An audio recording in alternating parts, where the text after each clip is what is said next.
Uh, uh, it's a long story, and I'm gonna just put the parts in today that basically tell the base of the story, and then I'll get to the story. What I'm going to be talking about today is found in Judges chapter 6 and continuing on into 7. Uh, in chapter 6, verse 1, it tells how all this got started. And the children of Israel did evil in the sight of the Lord, and the Lord delivered them into the hand of Midian 7 years.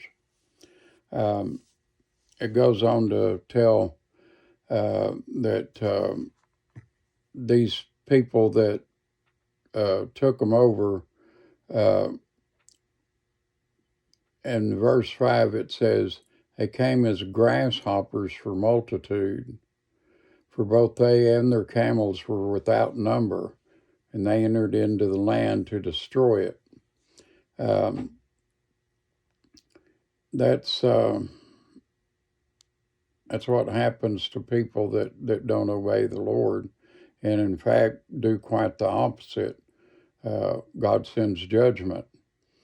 Um, and in verse 7, it says, and it came to pass when the children of Israel cried unto the Lord because of the Midianites, that the Lord sent a prophet unto the children of Israel, which said unto them, thus saith the Lord God of Israel, I brought you up from Egypt, and brought you forth out of the house of bondage, and I delivered you out of the hand of the Egyptians, and out of the hand of all that oppressed you, and drave them out from before you, and gave you their land.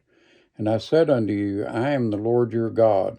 Fear not the gods of the Amorites, in whose land you dwell, but you have not obeyed my voice. Um, And in verse 11 it says, and there came an angel of the Lord, and sat under an oak, which is in Ophrah, and pertained unto Joash the Abiezrite, and his son Gideon threshed wheat by the winepress to hide it from the Midianites. And the angel of the Lord appeared unto him, and said unto him, the Lord is with thee, thou mighty man of valor. And Gideon said unto him, O my Lord, if the Lord be with us, why then is all this befallen us? And where be all his miracles, which our fathers told us of, saying, did not the Lord bring us up out of Egypt? But now the Lord has forsaken us, and delivered us into the hands of the Midianites. And verse 14 it says, and the Lord looked upon him and said, go in this thy might, and thou shalt save Israel from the hand of the Midianites. Have not I sent thee? And he said unto him, O my Lord, wherewith shall I save Israel? Behold, my family is poor in Manasseh, and I am the least in my father's house. And the Lord said unto him, surely I will be with thee, and thou shalt smite the Midianites as one man. And he said unto him, if now I have found grace in thy sight, then show me a sign that thou talkest with me. And then it goes on and tells about how he put out the fleece. That's something that that story is a good one all by itself. But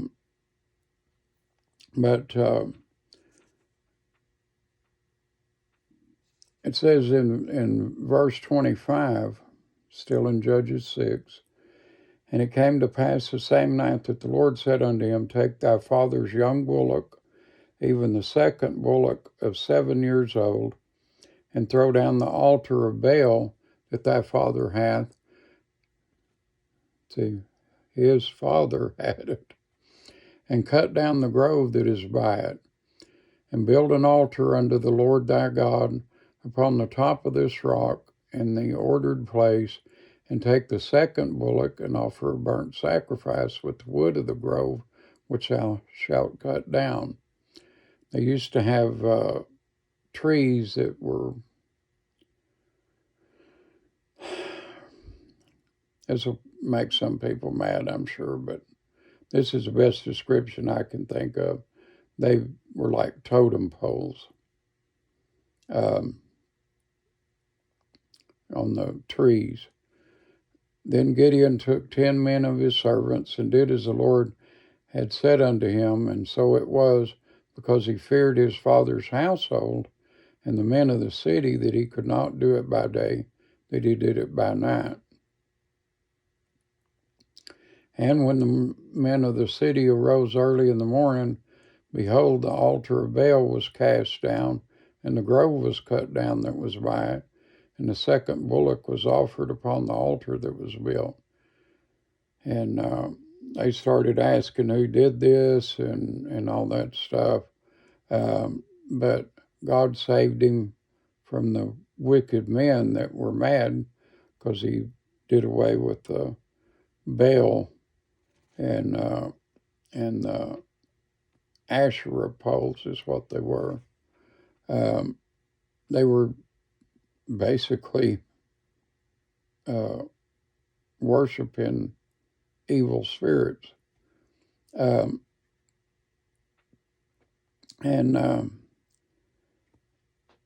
Anyway, I'm going to go down to chapter 7.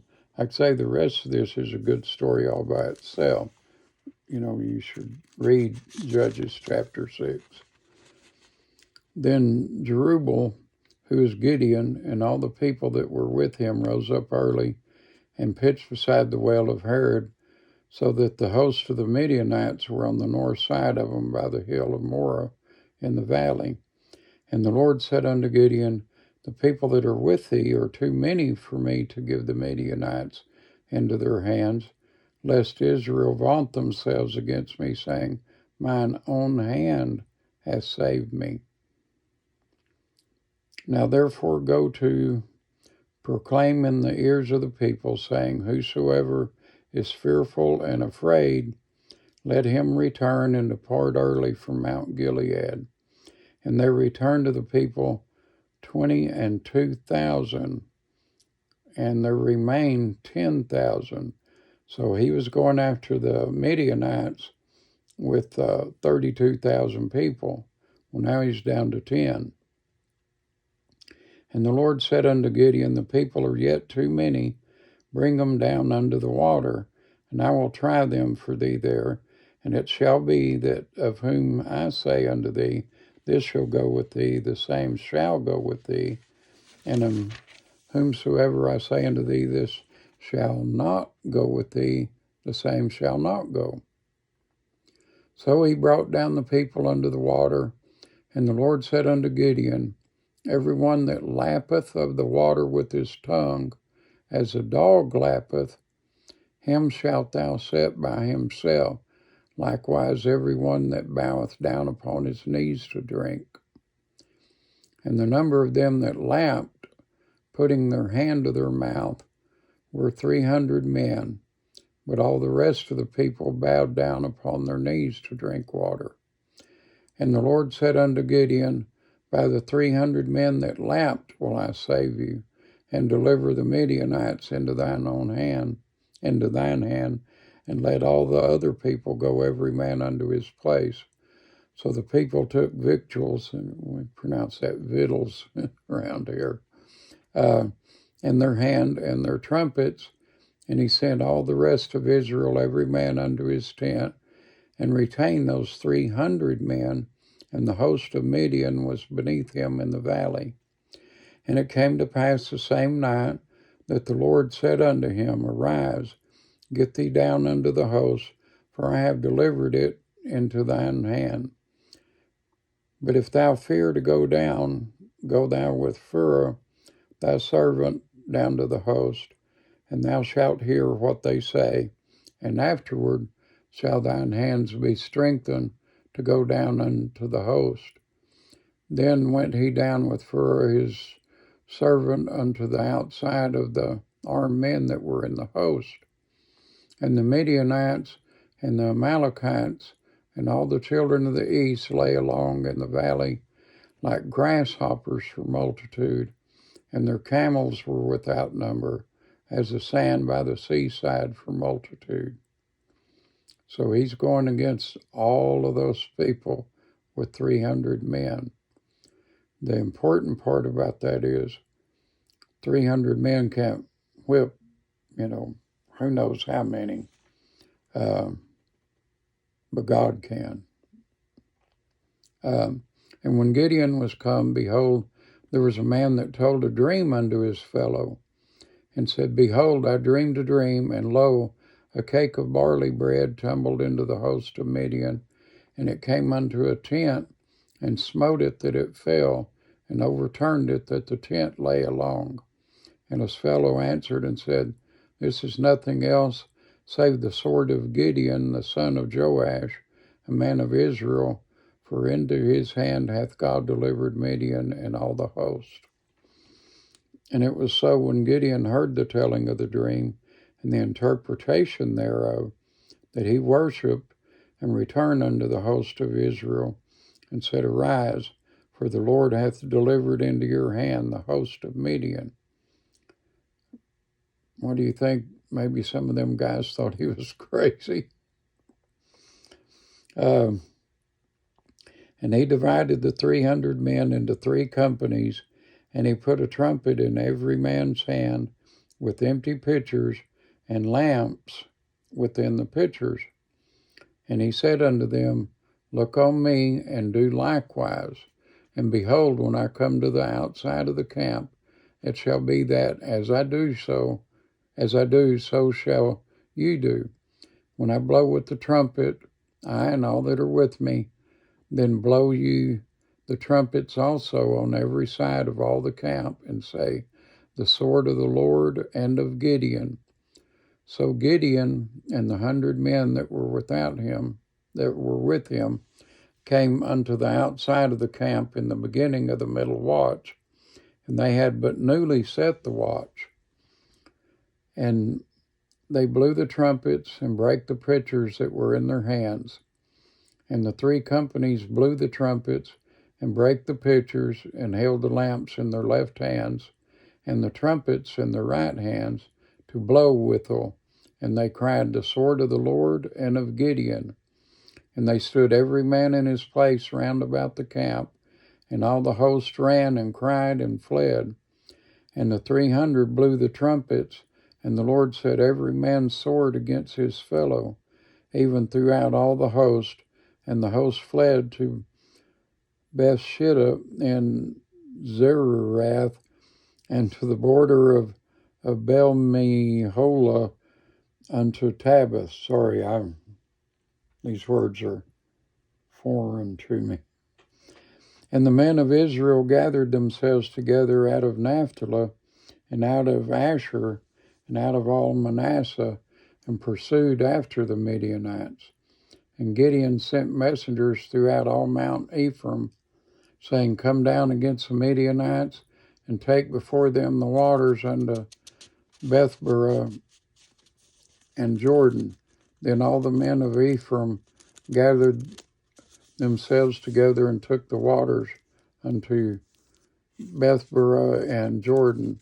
And they took 2 princes of the Midianites, Oreb and Zeeb, and they slew Oreb upon the rock Oreb. And Zeeb they slew at the winepress of Zeeb, and pursued Midian, and brought the heads of Oreb and Zeeb to Gideon on the other side of Jordan.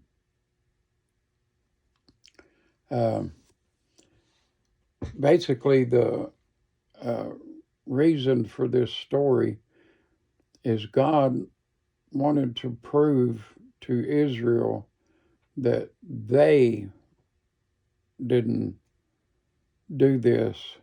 God did it. God put judgment on them, and God can take you out of judgment, just like he took them out of bondage in Egypt. When you do stupid stuff, like it says in chapter 6, verse 1, do evil in the sight of the Lord, there's going to be judgment. But when you repent,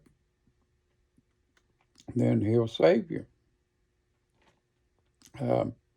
There's never a time that God isn't watching you, and there's never a time that He won't hear you if you pray and ask Him to save you. And as we've seen here, He'll do it in ways that we don't understand. I mean, it didn't make any sense to go from, 32,000 down to 300 to fight all of these people. Of course, if you think about it, at 32,000 still wasn't enough. But God delivered them, and He delivered the Midianites into their hands. He reversed it on them. And it's the same way with us these days. If you pray that God will deliver us, and you have repented from evil that you've done, and we all have. I'm not talking bad about you. I'm talking bad about us as humans. But God listens to those prayers. And if your heart is right, He'll take care of business for you. And like I said, the rest of that story is worth reading all by itself. So you really should read Judges chapter 6, all of it. And that will help you to figure out things that you can do to make sure that you're doing God's will. I love y'all. We'll see you next time. Bye.